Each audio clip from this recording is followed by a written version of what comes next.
하나님의 말씀 마태복음 6장 25절입니다. 마태복음 6장 25절. 그러므로 내가 너희에게 이르노니 목숨을 위하여 무엇을 먹을까 무엇을 마실까 몸을 위하여 무엇을 입을까 염려하지 말라. 목숨이 음식보다 중하지 아니하며 몸이 의복보다 중하지 아니하냐. 공중의 새를 보라. 심지도 않고 거두지도 않고 창고에 모아들이지도 아니하되 너희 하늘 아버지께서 기르시나니 너희는 이것들보다 귀하지 아니하냐. 너희 중에 누가 염려함으로 그 키를 한 자라도 더할 수 있겠느냐. 또 너희가 어찌 의복을 위하여 염려하느냐. 들의 백합화가 어떻게 자라는가 생각하여 보라. 수고도 아니하고 길쌈도 아니하느니라. 그러나 내가 너희에게 말하노니 솔로몬의 모든 영광으로도 입은 것이 이 꽃 하나만 갖지 못하였느니라. 오늘 있다가 내일 아궁이에 던져지는 들풀도 하나님이 이렇게 입히시거든 하물며 너희일까 보냐. 믿음이 적은 자들아. 그러므로 염려하여 이르기를 무엇을 먹을까 무엇을 마실까 무엇을 입을까 하지 말라.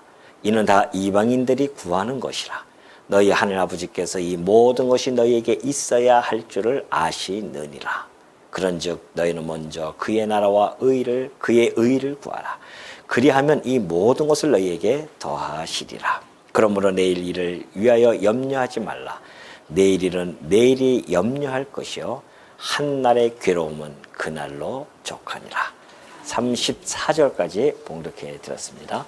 지난 시간에 우리 살펴보았듯이 우리 주님께서는 이 재물 축적의 의미를 두고 살아가는 세속적 가치관에 대해서 경고해 주신 바가 있습니다.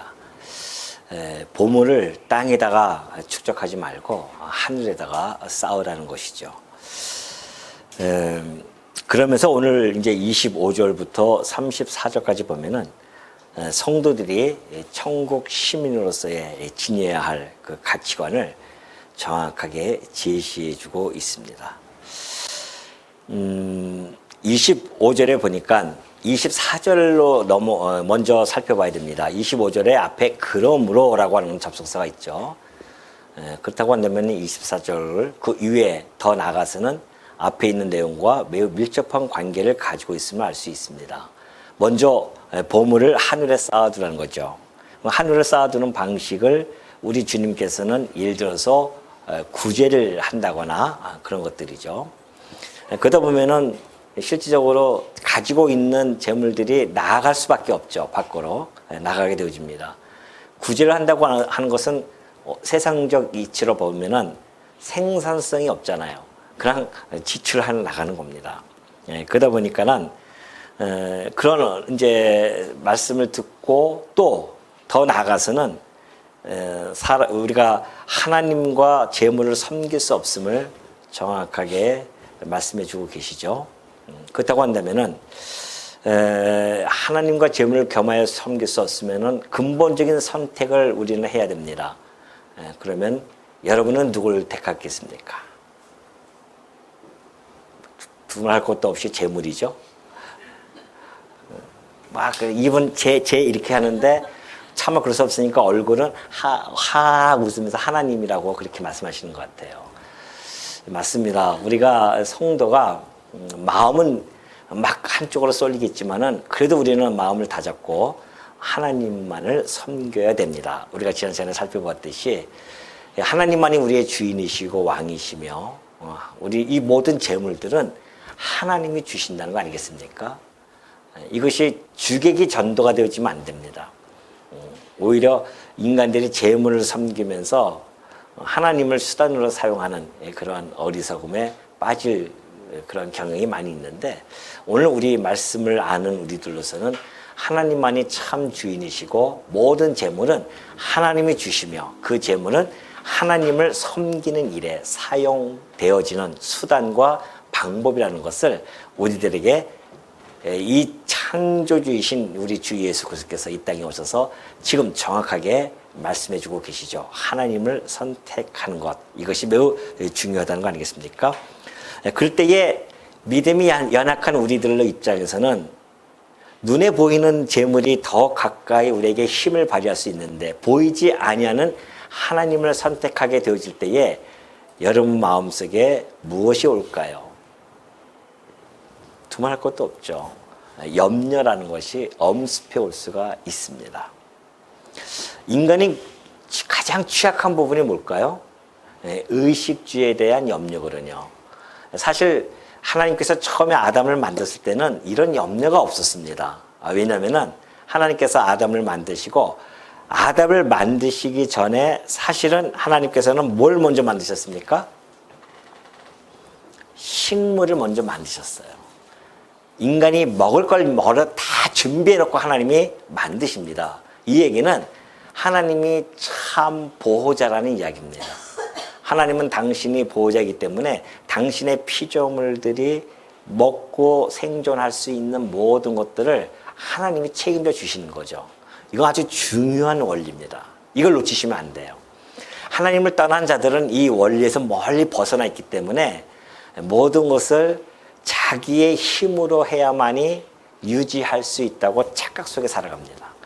그러나 하나님을 믿고 하나님을 아버지로 섬기는 자들은 모든 것이 하나님으로부터 말미암고 하나님으로부터 나오고 하나님께로 말미암고 하나님께로 돌아간다고 하는 이 우주에 대한 이 법칙을 정확하게 통찰할 수가 있죠. 그렇기 때문에 하나님이 우리의 아버지라고 하는 그 이야기는 우리의 보호자라는 뜻입니다. 하나님은 그러한 자비성을 가지고 계신 분입니다. 그렇기 때문에 이미 다 인간이 6일째 인간을 만들기 전에 다 준비해놨어요. 인간이 살 수 있는 것을 다. 그러한 분이셔요. 근데 인간이 타락을 했습니다.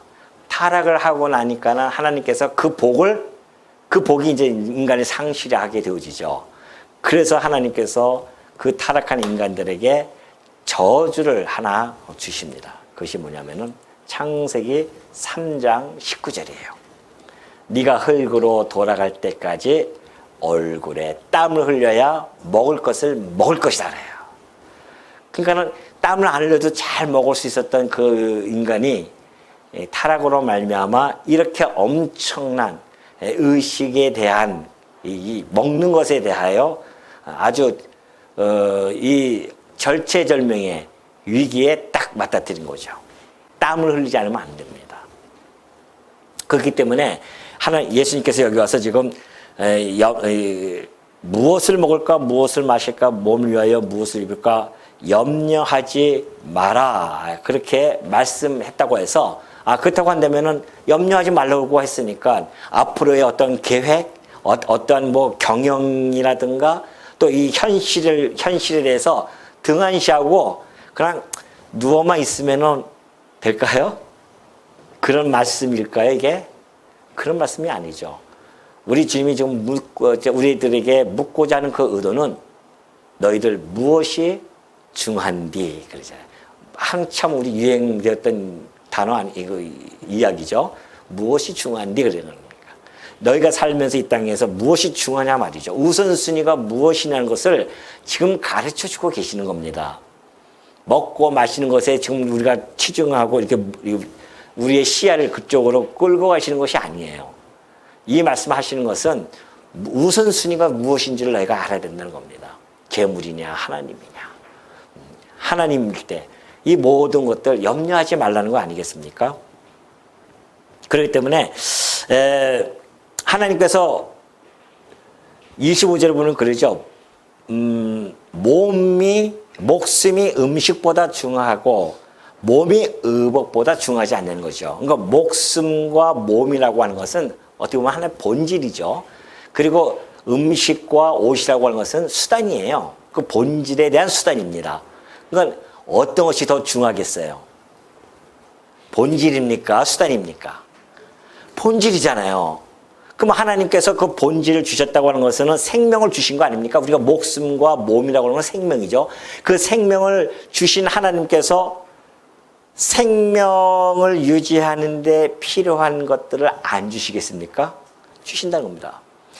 비록 타락해서 땀을 흘려야 되겠지만은 그래서 하나님께서는 우리 각자에게 그 하나님께서 우리의 목숨과 몸을 유지할 수 있도록 각자에게 뭘 줬을까요? 예? 뭐요? 예, 맞아요. 직업. 생업을 주신 겁니다. 각자에게. 그전에는 생업이 없어도 그냥 아담이 타락하기 전에는 널려 있는 것이 다 먹을 거니까 그렇게 살아갈 수 있었죠. 그때는 옷도 필요 없었고 의식주가 필요 없잖아. 에덴 동산에서 벌거벗은 몸으로 뭐든지 먹으면서 살아갈 수 있는 그 행복한 복된 생활이었었는데 아담이 타락함으로 말미암아 인간들에게는 옷도 입어야 되고 걸쳐야 되고 먹기도 해야 되고 잠을 자야 하는 그 주택도 필요하고 이런 것들의 염려가 그때부터 생긴 거거든요. 끊임없이. 근데 우리가 하나님께서는 그 방편으로 우리들에게 땀을 흘려서 먹어야 되기 때문에 그걸 하나님이 주셨으니까 땀을 흘릴 수 있는 생업도 각자에게 주신 겁니다. 그러니까 염려하지 말라고 했다 해서 일하지 않고 가만히 있으면 하나님께서 책임져 주신다? 아니에요. 바로 데살로니가후서 3장 10절에서도 잘 나타나 있죠. 바울을 통하여서 말씀해 주신 바가 있습니다. 우리가 너희와 함께 있을 때에 또 너희에게 명하기를 누구든지 일하기 싫어하거든 먹지도 말라고 하잖아요. 먹지도 말게 하랍니다. 땀 흘려 일하기 싫어하는데 먹으면 안 되죠. 왜? 땀을 흘려야 먹으리라 그렇게 해주셨는데 인간이 땀을 흘리지 않고 일하기 싫어하는데 어떻게 먹을 수 있겠습니까? 그러니까 그 생업이 각자에게 수많은 생업들을 각자에게 은사 따라 다 주셨기 때문에 그 범위 안에서 내가 땀 흘리면서 일을 하면서 먹는 겁니다. 그러니까 무엇을 먹을까 마실까 염려할 거 없어요. 그냥 가서 땀 흘리고 일하면 됩니다. 그러면 하나님이 다 공급해 주시는 거예요. 근데 문제는 인간이 탐욕 때문에 내가 많고 적고에 대한 그 문제 때문에 염려하고 괴로워하는 것이지 사실은 무엇을 먹고 무엇을 입을까는 다 입을 것 있고요. 먹을 것 다 있습니다. 사실은. 여태까지 굶지 않았잖아요. 여태까지 여러분 굶지 않고 살아왔는데 여전히 우리 안에는 뭐가 도사리고 있습니까? 염려가 도사리고 있어요. 인간이 타락한 인간들의 한계입니다. 그러니까 보십시오. 이스라엘 민족들이 출애굽했어요. 출애굽할 때에 우리 지난주에 봤잖아요. 그 출애굽하기 전에 왜 하나님께서 할 일 없어서 한 번에 딱 재앙으로 끝낼 수 있죠? 아들 다 죽여버려라 하면 끝나는 거 아니겠습니까? 근데 왜 10가지 재앙을 차례차례 보여주십니까? 그들에게. 하나님을 보여주신 거거든요. 내가 너희를 이 출애굽시키는 하나님이 어떠한 분인지를 너희가 알아야 된다는 겁니다. 너희 조상 아브라함과 이삭과 야곱의 하나님이 어떠한 분인지, 너희와 언약 관계가 되어진 그 하나님이 어떠한 분인지를 10가지 재앙을 통해서 다 보여주잖아요. 그런데도 그런 하나님이 그들을 광야에서 끌고 가니까 풀 한 포기 없이 먹을 거 없는 그 광야로 끌고 가셨는데 10가지 재앙을 받다고 한다면 이스라엘 민족들이 하나님 믿습니다 하고 가야 될 거 아니에요? 떠난 지 광야에 들어간 지 며칠 되지도 않았는데 벌써 염려와 그 의심하기 시작해요. 의심, 하나님을. 이 광야에서 무엇을 먹고 살지? 하나님이 왜 글로 끌고 갔겠어요? 더 짧은 길이 있는데 7일이면 들어갈 수 있는 길이 있는데 하나님께서 왜 그 홍해 앞으로 끌고 가셔서 다시 한번 확인시켜 주잖아요. 홍해를 갈라서 그들을 건너게 하시고 그렇다고 한다면 이제부터 내가 너희를 책임질게라고 하는 하나님의 그 음성이 그들에게 그렇게 생생하게 전달되었음에도 불구하고 인간의 타락한 인간들의 이 의심 덩어리, 염려 덩어리가 의심이 일어나니까 염려가 나타나고 염려는 곧 무엇을 발생합니까? 불신앙을 발생한 겁니다.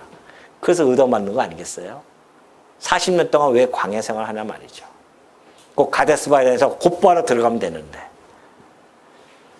그러니 여러분 우리가 인간이 끊임없이 이 염려는 어쩔 수 없습니다. 타락한 인간이기 때문에 어쩔 수 없어요. 그런데 우리 주님께서 오셔서 지금 이러한 말씀을 해주고 있는 거죠. 우리에게 생업을 주셔서 각자, 이건 하나님의 택한 백성들만 그렇게 책임져 주시는 건 아닙니다. 우리 하나님 백성 아닌 사람들도 얼마나 잘 먹고 잘 사고 그렇습니까? 그것이 바로 마태복음 5장 45절. 우리가 지난번에 우리 마태복음 5장 할 때 배웠지 않습니까? 하나님께서는 이같이 한즉 하늘에 계신 너희 아버지의 아들이 되리니 이는 하나님이 그 해를 악인과 선인에게 비추셔요. 하나님의 해를 갖다가 악인도 비추고 선인도 비추시고 비를 의로운 자와 불의한 자에게 다 내려주십니다. 왜요? 각 생업을 통하여 먹고 살 수 있도록 그렇게 다 해주신 거거든요. 그게 하나님이 가지고 있는 본래적인 속성, 자비하심과 신실하심과 전능하심이 그 안에 이 안에 다 있는 거죠. 그래서 인간들로 하여금 살아가게 하신단 말입니다. 그런데 이것을 주시는 하나님을 아는 자는 복이 있는 자이고 모르는 자들은 복이 없는 자예요. 그러니까 복이 없는 자들은 모르죠. 자기의 이 생명의 유지의 출처가 어딘지를 모른단 말입니다. 근데 오늘 여러분과 저는 그걸 알고 있지 않습니까? 우리 생명의 출처. 오늘도 내 생명을 유지시키고 보존해 가시는 분이 바로 하나님이라는 사실.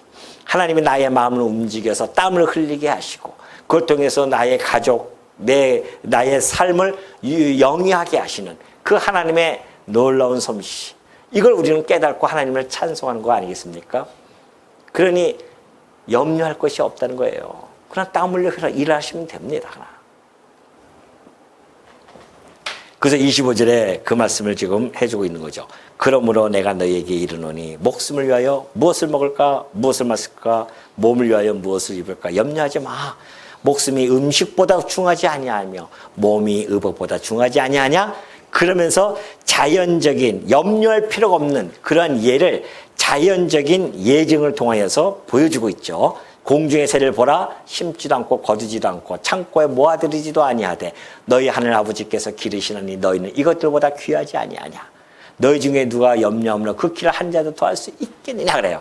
자, 자연에 보면은 공중의 새, 물론 이것은 예수님께서 그때 당시에 그 산상수니까 쫙 산에서 그 앞에 막 새소리도 들릴 거 아닙니까? 그러니까 자연적인 걸 딱딱 보여주면서 학습을 하니 얼마나 잘 들어오겠습니까? 자, 공중에 저 새 봐라. 제 새가 막 곡식을 뿌려서 걷어들이고 그러지 않지 않느냐.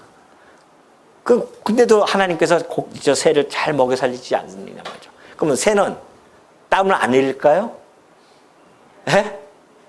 땀 흘리잖아요. 열심히 그냥 고개를 끄덕끄덕 하면서 막 하면서 찾아다니면서 음식을 찾아다니고 하나님 주신 거 열심히 자기 생업을 찾아다니는 거 아니겠습니까? 사자도 마찬가지입니다. 사자는 안 그래요?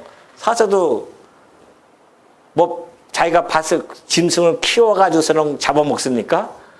널린 게 다 먹을 거 아니겠습니까? 그러니까 하나님 다 주시는 거예요. 그러면 사대기 잡혀먹는 그런 모든 뭐 사슴이라든가 이런 짐승들은 또 자기가 뭐 풀을 갖다가 다 해가지고서 먹습니까?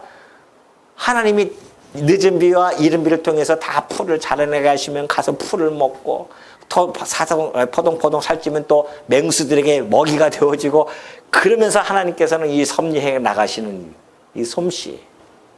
그래서 이 짐승들도 그러할지언데 그러잖아요. 근데 너희들은 이것들보다 귀하지 아니하냐. 다 귀하죠. 더군다나 하나님께서 이 하나님의 형상을 따라서 만든 인간 만물의 영장이라고 하지 않습니까? 귀하단 말입니다. 그 귀한 가운데 여러분과 저는 더 어떻게 합니까? 더 귀할 수밖에 없죠. 왜냐하면 우리는 뭐예요? 하나님의 핏값으로 산 자들이기 때문에 그렇다는 거 아니겠습니까? 26절, 27절 보십시오. 너희 중에 누가 염려함으로 그 키를 한 자도 더할 수 있냐. 이 키라고 하는 것은 물론 우리의 키를 이야기하기도 하지만은 그러나 그 밑에 각줄 보면은 목숨이라고 나와 있죠. 목숨들. 우리의 생명을 한 자나 더 늘릴 수 없잖아요. 우리가 염려한다고 해서 걱정할 것이 없다는 것이죠. 그러면서 또 너희가 어찌 의복을 위하여 염려하느냐. 들의 백합화 보십시오. 들풀에 있는 모든 꽃들도 보면은 너무너무 화려하지 않습니까? 여러분 아파트 같은 데 이렇게 쓱 산책 한번 보십시오. 그 꽃 보면은 어떻게 그렇게 색깔을 입혀가지고서는 아름답게 피어 있는지 솔로몬이 평생이 그 영화롭게, 솔로몬 하면 부의 대명사 아닙니까? 부의 상징이죠. 그의 부의 상징인 솔로몬조차도 그가 입었던 그 영광이 들에 핀 그 백합꽃 하나보다도 못했다는 거 아니겠습니까? 그런데 그렇게 길쌈도 아니하는데 하나님께서 그 영광을, 그 솔로몬보다도 더한 영광을 이 꽃에게 입히신단 말입니다. 오늘 있다가 내일 아궁이에 던져지는 들풀, 그때 당시에 이 들풀을 말려가지고서는 아궁이에서 불 소시계로 사용했거든요. 그런 들풀조차도 하나님이 이렇게 입히신단 말입니다. 하물며 그랬잖아요. 하물며. 아니 여러분, 우리가 로마서 1장 22절 보면은 이 자연이라고 하는 것은 하나님의 이 능력과 하나님의 이 성품, 그리고 하나님의 이 섭리를 가르치는 교과서예요. 이 자연은 사실상. 그 교과서를 잘 밝혀주는 것이 로마서 1장 20절입니다. 창세로부터 그의 보이지 아니하는 것들, 곧 그의 영원하신 능력, 신성, 그게요.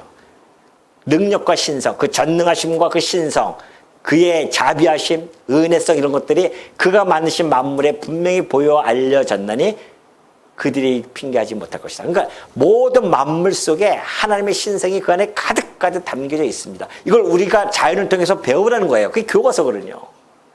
하나님이 이러한 분이시구나. 와, 하나님께서 이렇게 해와 비를 적당하게 내리셔서 이 모든 자연을 이렇게 그냥 때만 되면, 겨울에는 그렇게 없어졌다가도 봄만 되면 파랗 솟아나지 않습니까? 여러분 그걸 보고서는 와, 꽃 구경 가자. 거기에서 멈추면 안 되죠. 그 아무것도 없는 그 땅에서 풀 한 포기가 갑자기 파랗게 올라온단 말입니다. 왜 그럴까요? 하나님이 들풀에 그 풀을 통하여 먹일 자는 먹이고 살게 할 자는 살게 하시는 그 하나님이 신성과 능력이 그 안에 어떻게 해요? 담겨져 있는 겁니다. 우리는 그걸 보면서 그걸 보면서 염려가 나와요. 네? 그걸 보면서 하나님이 이렇게 먹여 살리는구나. 여러분 저는 이제 가끔 이렇게 땅 같은 데도 그냥 안 보고 가만히 보면은 땅에 수많은 곤충들이 막 움직여 나가요. 뭘 이렇게 바쁜지 땀을 흘리면서 그렇게 열심히 살아갑니다. 그곳에 보면은 하나님께서 그들이 그거 할 수 있도록 다 준비해 놓고 단지 그들이 몸만 움직일 수 있도록 그렇게 다 만드신 거예요. 땀 흘려야 되니까 어차피. 땀 흘리는 것만 하나님께서 저거 했기 때문에 땀을 흘려야 되죠. 그 대신 다 요만한 웅덩이가 있더라고요. 아파트 내가 뒤편에 이렇게 보니까 웅덩이가 있어요. 아마 그런 거 관심 있게 사람들이 안 볼 겁니다. 근데 저는 그런 걸 참 재밌게 보거든요. 거기에 물이 비가 와서 이렇게 딱 물이 갇혀 있어요. 근데 그곳에 가만히 나 뒤다 보니까는 아주 눈에 보이지 않는 그런 아주 조그만 것들이 막 하늘, 그 물 밑에서 쫙 올라와요. 그러다 또 쫙 내려가고 막. 그것도 생명이라고 그 안에서 이렇게 꿈틀꿈틀 거리면서 살아갑니다. 근데 그들이 먹을 수 있도록 하나님께서는 그 돌을 깔아놨는데 거기에 이끼를 탁 만들어가지고서는 그것조차도 보호하시고 섭리하시는 하나님 아니십니까? 그 이야기입니다. 그러니까 29절, 30절에 보십시오. 아니 그러한 것들도 이렇게 입히시거든 하물며 그래요. 예수님이 사용하는 이 단어 보십시오. 하물며. 우리가 이거 신앙인들에게는 가장 아름다운 단어의 하나입니다. 하나님께서 하물며. 우리 주님이 하신 말씀 아닙니까? 나중에 또 나와요. 하물며. 또 나오지 않습니까? 이제 아마 어디 뒤편에 아마 나올 거예요. 하물며 너희들에게는 그렇게 하시겠냐는 거죠. 아니 이 우주의 자연들도 그렇게 한날 미물조차도 하나님의 그 자비하심과 은혜와 능력이 그들에게 함께해 주셔서 그들의 생명을 유지시켜 주시는데 하물며 그게 무슨 얘기예요? 한차 너희들이냐 말이죠. 아까 얘기했죠? 너희들은 누구라고요? 하나님의 핏값으로 산 자들. 여러분 하나님 핏값으로 산 자들인데 예? 그러니 31절 그러므로 염려하여 이르기를 무엇을 먹을까 무엇을 마실까 무엇을 입을까 하지 말라는 겁니다. 이는 다 이방인들이 구하는 것입니다. 여러분 이 염려라고 하는 것이요. 세상 염려는요. 얼마나 무익한 줄 아십니까? 얼마나 무익하냐면 우리의 마음과 우리의 이 모든 생활을 완전히 파괴하는 독소 중에 독소입니다. 일찍이 잠언서를 통해서 그걸 잘 보여줬어요. 잠언서 15장 13절 보니까 그러죠. 마음의 즐거움은 얼굴을 빛나게 합니다. 마음이 즐겁잖아요. 그럼 얼굴이 빛나요. 여러분들이 얼굴 막 들어오실 때 보면 얼굴이 환하게 빛납니다. 그러면 벌써 즐거운 마음이 막 드러나요. 즐거움이. 근데 마음의 근심은요, 심령을 상하게 합니다. 심령을. 그러니까 집에서 막 근심 덩어리가 확, 여기 목에 확 걸려 있어요. 근심이. 그러니까 심령이 상해버립니다. 심령은, 마음이 상해버리면은 그 마음은, 얼굴은 마음의 표현이거든요. 그러면 얼굴이 완전히 굳어져 가지고서는 그렇게 해서 들어오신 분들도 많이 있죠.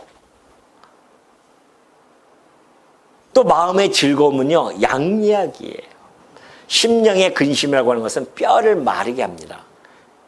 그러니까 뼈가 약해진 분들은 심령을, 이 근심을 많이 했다는 증거겠죠. 큰일 났네, 우리 집사람이 무슨 저건데. 심령이 근심이 많아서 그러면은 골다공증 걸리는지 아는 건지 모르겠네요. 또. 한번 돌아봐야 됩니다. 뼈가 근심이, 뼈가 마른 사람들은. 그러니 여러분, 심령의 근심이 그렇게 우리들의 마음과 또한 우리의 어떤 생활에 있어서 독소가 되어진다니까요. 그런데 우리 주님은 그런데도 불구하고 염려하지 말라고 합니다. 염려하지 말래요. 왜 그러냐면은 이것은 이방인, 먹고 마시는 것들은 이방인이 구하는 건데 여기 중요한 단어가 하나 있습니다. 너희 하늘 아버지께서, 이런 데는 밑줄 빡빡 그세요. 너희 하늘 아버지라고 정확하게, 누구라고요? 우리 아버지. 하늘의 아버지. 아버지라는 뜻이 뭐예요? 아버지는 무슨 의미를 가지고 있습니까? 예? 예? 의지의 대상이고, 또 아버지 하면은 학교에서 사고 치면은 아버지 모셔와 그러잖아요. 왜 그럴까요? 그 아버지가 뭐예요? 보호자란 뜻이에요. 보호자. 보호하시는 분이에요. 근데 그 보호자가 하나님이신데 염려한다?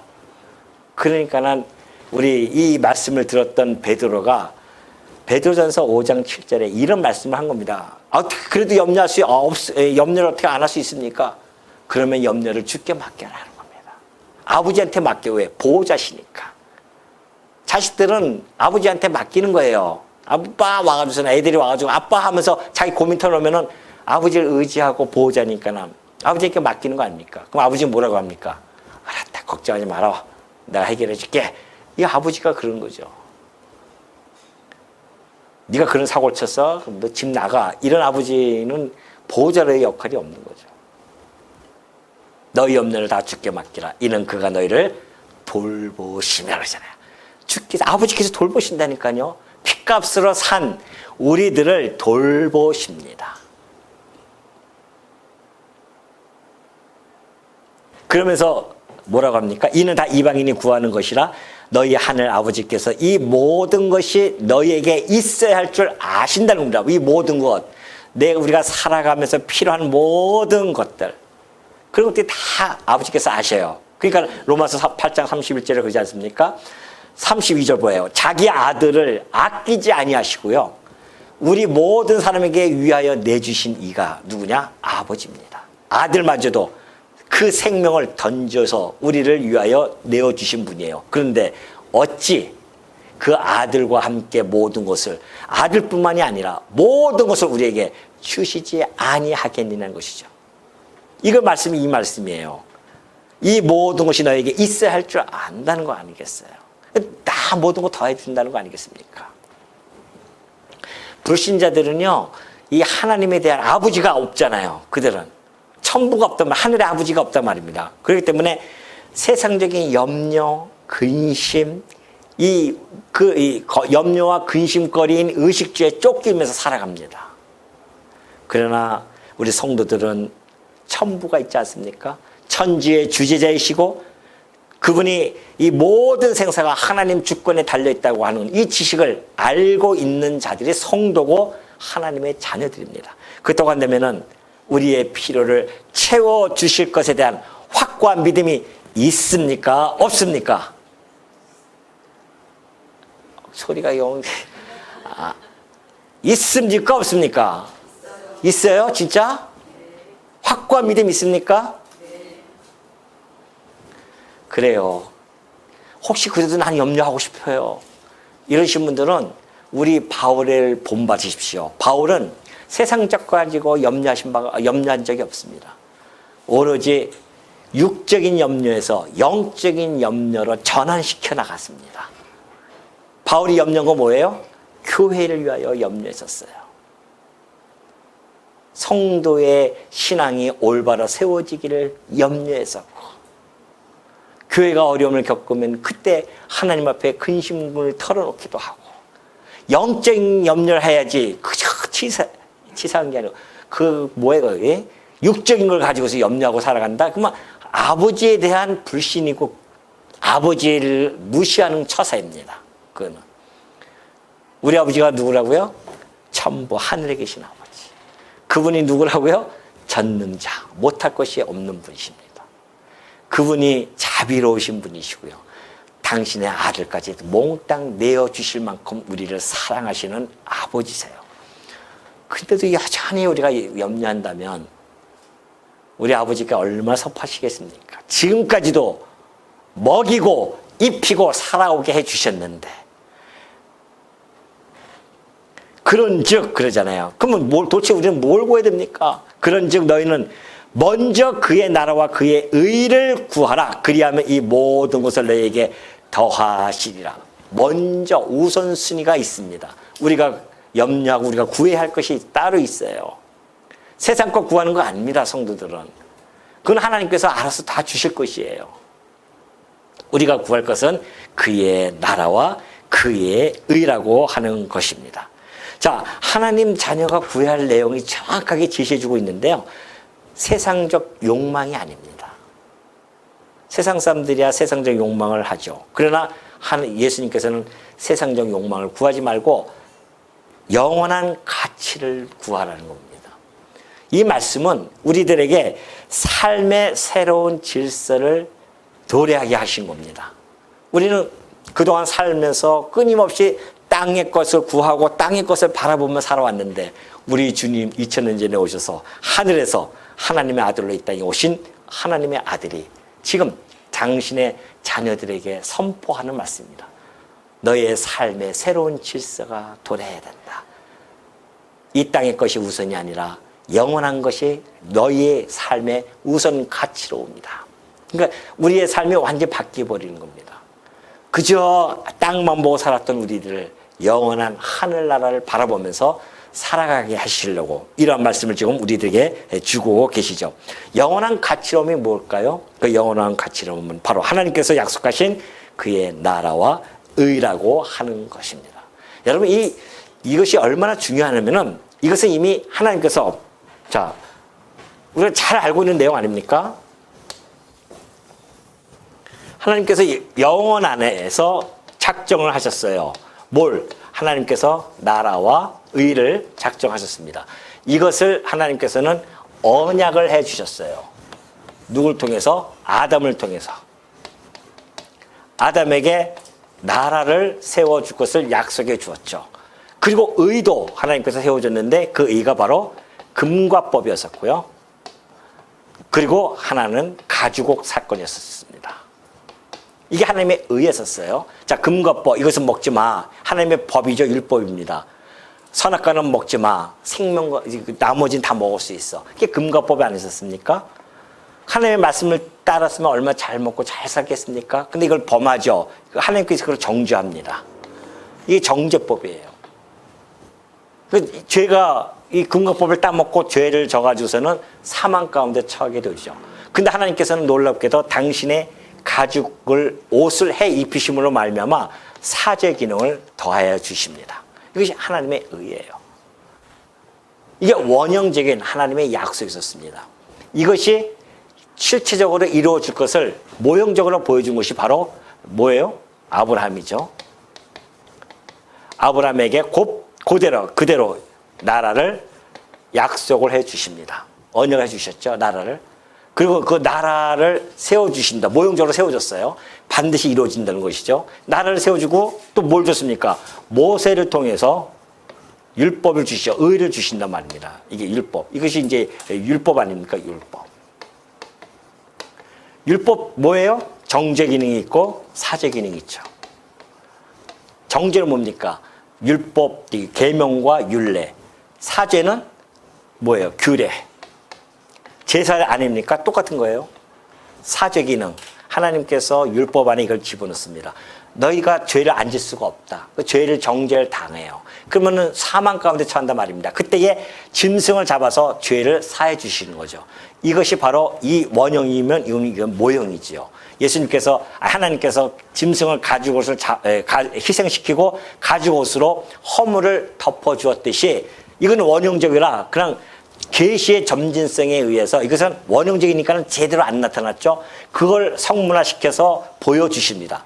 이것은 장차 예수 그리스도께서 이루어질 거야 그런 거 아닙니까? 그러니까 예수님이 이 땅에 오셨어요. 오셔가지고서는 십자가에서 죽으셔서 정죄를 당하시고 그리고 우리를 사죄해 주십니다. 이것을 믿어요. 이것이 믿는 것이 하나님의 의고요. 그리고 예수님이 오셔서 당신의 나라를 세우십니다. 바로 통치의 나라죠. 이것이 현재 지금 진행형입니다.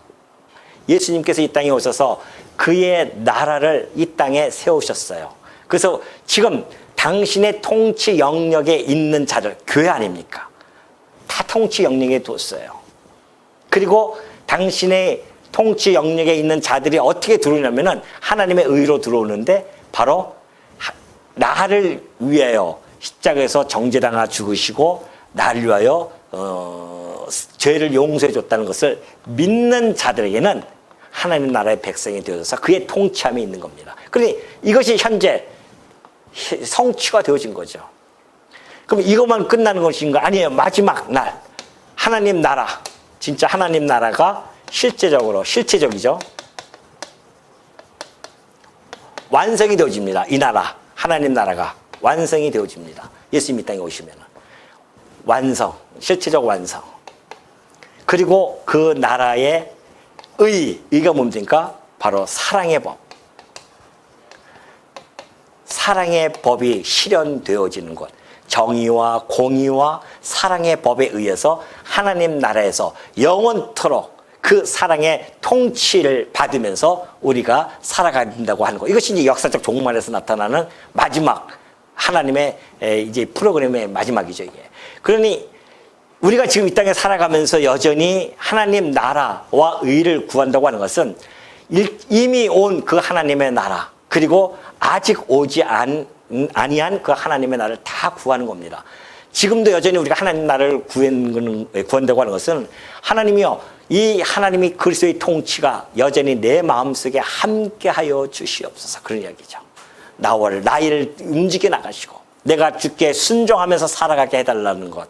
그리고 그 의라고 하는 것은 예수를 믿는 자들은 뭐예요? 여기 나와 있죠.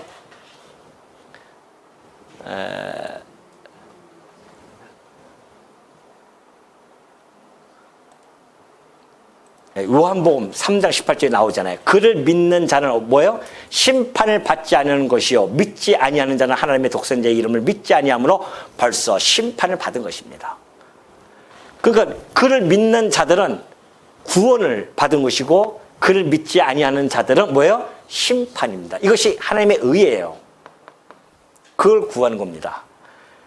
그러니 지금도 여전히 이 사건은, 이 의는 계속해서 이루어지고 있고요. 더 나아가서는 이 믿음뿐만이 아니라 믿음의 행위, 하나님의 뜻대로 살아가는 것, 사랑의 법을 이 땅에서 실현해 가는 것, 그것도 역시 하나님의 의 중에 하나입니다. 그래서 그의 나라와 의를 구하려고 하는 것은 그의 그리스도께서 여전히 나를 통치하여 주시고 내가 그리스도의 통참 받으면서 그의 법, 사랑의 법을 이 땅에 실현시켜 가는 것, 더 나아가서는 그 하나님 나라 백성들이 하나하나 이루어지는 것, 믿음으로 말미암아 이루어지는 것, 이런 모든 것들을 구하는 것이 우리가 구해야 할 우선순위입니다. 이걸 구하는 거예요. 하나님께서는 이 모든 역사를 이걸 위해서 지금 섭리해 가시는 거기 때문에 이것이 본질이고 이것이 최우선이란 말입니다. 이걸 아는 자들은 하나님의 자녀뿐이 몰라요. 하나님의 자녀가 아닌 자들은 이걸 모릅니다. 모르니까는 기껏해야 먹고 마시는 것만 구하는 겁니다. 그러니 우리하고 완전히 차원이 다르잖아요. 삶의 차원이 달라져야 된단 말입니다. 성도가 여전히 먹을 것 때문에 괴로워한다면은 이 고차원적인 우리의 이 엄청난 이것을 주셨음에도 불구하고 그걸 그 세상에서 살아가지 못하는, 여전히 이 세상에서 그냥 헤매며 살아가는 모습을 보여주는 거나 마찬가지입니다. 성도가 구할 것은 나라와 의, 하나님이 통치가 이 땅에 실현해 주옵소서. 그리고 해서 내 삶이 지금 연장되어지는 것이고 이 그리스도의 이 뜻이 이 땅에 이루어지도록 내가 그걸 위하여 생업을 하는 겁니다. 바뀌면 안 돼요. 여러분 왜 돈을 봅니까? 그냥 밥 3끼 먹기 위해서 돈을 버는 거예요? 아니잖아요. 그걸 통해서 하나님의 나라와 의. 그래서 제가 늘 연보 기도할 때 그 기도가 왜 하는 겁니까? 이 연보를 통하여 하나님의 나라와 의가 이루어지기를, 우리에게 주신 모든 것, 시간, 물질, 우리의 건강, 이 모든 것들이 하나님 나라와 의를 위하여 쓰여지는 것입니다. 그러기 위해서 이 땅에 우리가 살아가는 거예요, 지금.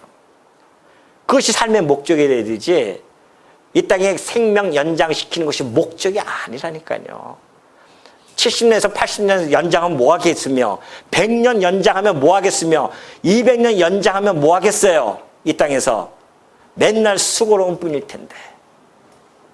우리의 연장은 이곳이 아니라니까요. 영원한 우리의 생명이 우리는 이미 소유되어진 자들입니다. 그 생명 속에서 하나님이 기뻐하시는 그 뜻과 그 나라, 하나님께서 작정하신 것, 언약하신 것, 이것을 끊임없이 우리가 이 땅에서 구하며 살아가는 자들이에요. 그리고 마침내 이것이 완성되어져서 그 영원한 하나님의 나라에서 그리스도의 통치함을 받는데, 사랑의 통치함, 의와 공의와 정의의 통치함을 받는 그런 곳에서 영원토록 사는 것, 이것을 우리가 구하면서 살아가는 거 아니겠습니까? 그러니 내일 일까지 염려할 필요가 무엇이 있겠냐는 겁니다. 그래서 34절에 보면 그러죠. 그러므로 내일 일을 위하여 염려하지 말라. 내일 일은 내일이 염려할 것이요 한날의 괴로움은 그날로 족하니라. 우리가 이 땅에 살아가면서 한날 살아가는 그 괴롭잖아요. 하루 살아가는 것이. 그날로 좋게요. 내일 것까지 땡겨서 염려하지 말라 말입니다. 내일 살지 안 살지 어떻게 알아요, 우리가? 예? 내일 거 살지도 모르는데 내일 것 때문에 막 걱정합니다. 내일은 내일의 하나님의 섭리가 또 따로 있습니다. 그러니까 오늘 여러분이 아침에 일어나서 하나님께 기도할 것은, 오늘 내 생명 하나님 연장시켜 주셨사오니 오늘 하루 하나님 나라와 의를 구하면서 살아가게 하옵소서. 그러니 내가 오늘도 직장에 나가는 것도 하나님 나라와 의를 위하여 나가나이다.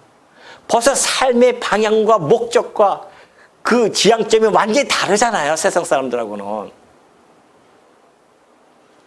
성도에게는 이런 고차원적인 이 고상한 삶을 우리에게 허락해 주셨단 말입니다. 그러니 내일을 염려할 것도 없습니다. 오늘 여러분 주셨으면 오늘 하루 그냥 행복하게 주님이 주신 그 삶을 가지고 하나님을 믿고 신앙하는 가운데 하나님의 뜻을 추구하면서, 그리고 오늘 하루의 삶을 계획을 세우고 한날에 주어진 그 삶을 충실히 살아가는 것, 내일의 일은 하나님의 섭리에 맡겨버리고 살아간다는 것, 이것이 참 성도들의 삶이라는 것을 우리 주님의 입술을 통하여 우리에게 가르쳐 주셨사오니, 여러분들 이 말씀 깊이 간직하시고 이 말씀 듣고 또 가서 또 염려하시고 또 진짜 내려가면서 또 그냥 또 학시 한번 더 해요. 그냥 절대 염려하지 마시고요. 그냥 하나님 맡기세요. 오늘 지금까지 생명 연장시켜줬는데 뭘 염려해야, 염려한다고 해서 키나 한 자 더 자라겠습니까? 키도 키지만 우리의 생명을 더 연장시킬 수도 없고, 우리가 염려해서 되어지는 것이 아무것도 없다는 사실. 지금 내게 주어진 하루 속에서 내게 주어지는 그 어려움, 이것들은 그날의 족한 줄 아시고요. 이것은 나를 놔두게 하시려고 하나님을 오로지 의지하게 하고 하나님만을 바라보고 하나님만을 쫓으라는 그런 의미로 받아들이고 그 삶을 넉넉히 견뎌내시는 삶, 이것이 참 신앙인의 삶이라는 거 잊지 마시는 성도님들이 되어주시기를 당부드립니다.